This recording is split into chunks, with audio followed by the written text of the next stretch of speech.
something unusual just happened in one of the most important waterways on Earth. Tanker traffic through the Strait of Hormuz has suddenly dropped, and that matters because this narrow passage carries a huge share of the world's oil. The Strait of Hormuz sits between Iran and Oman.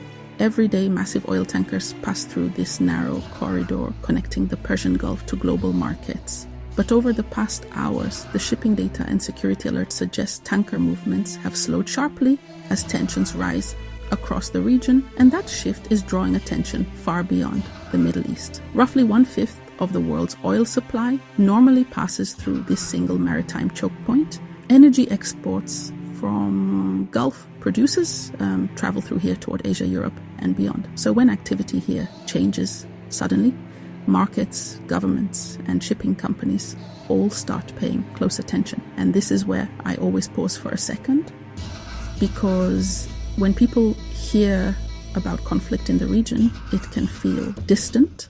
But the reality is that a place like the Strait of Hormuz quietly connects events in the Middle East to fuel prices, shipping routes, and economies around the world. The slowdown comes as tensions involving Iran, Israel, and the United States continue to escalate.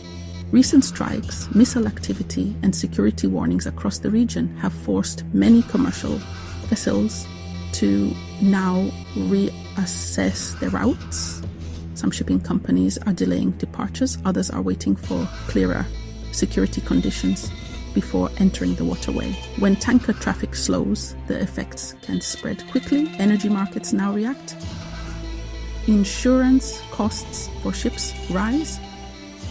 Governments begin monitoring supply risks, and global oil prices can move sharply even before any long-term disruption occurs. That's why analysts and policymakers are watching this corridor so closely right now.